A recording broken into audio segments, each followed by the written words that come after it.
जो गलत है वो गलत है, जो सही है सही है। कुछ एक ऐसे फैसले हैं जिन फैसले पर हमारी घोर आपत्ति है।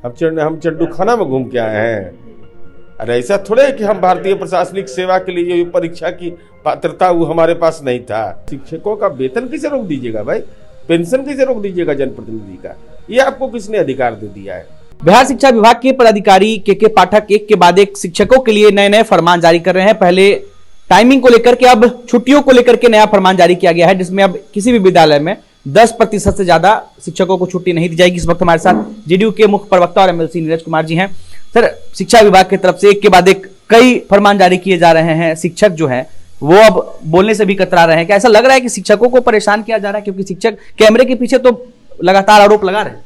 नहीं, देखिए, आम शिक्षक या छात्रों के जो अभिभावक हैं उनको शिकायत नहीं आई, लेकिन कुछ एक महत्वपूर्ण विषय है।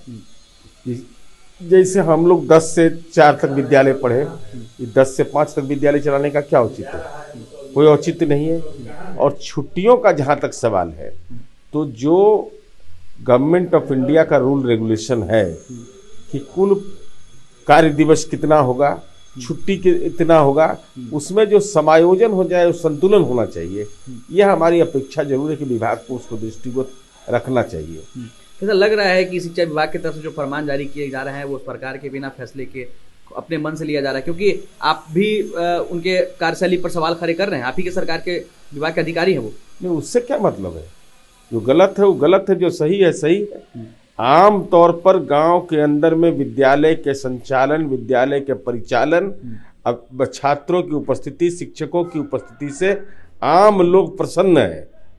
लेकिन कुछ एक ऐसे फैसले हैं जिन फैसले पर हमारी घोर आपत्ति है। 10 बजे से 4 बजे तक विद्यालय चलना चाहिए, 5 बजे तक चलने का कोई औचित्य नहीं है।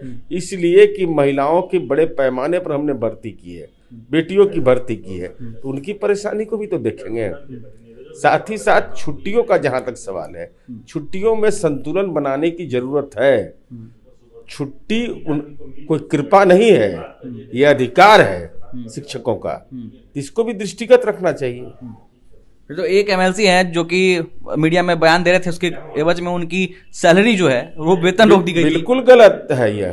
तो आप भी बोल रहे, क्या लग रहा है आप पे भी हो सकता है क्या इस तरह का कार्रवाई? भाई, करने के लिए कोई कुछ करेगा तो हमको अधिकार नहीं है। हमको कार्य संचालन नियमावली में हमको जानकारी नहीं है। हम चंडू खाना में घूम के आए हैं। अरे ऐसा थोड़े है कि हम भारतीय प्रशासनिक सेवा के लिए जो परीक्षा की पात्रता वो हमारे पास नहीं था।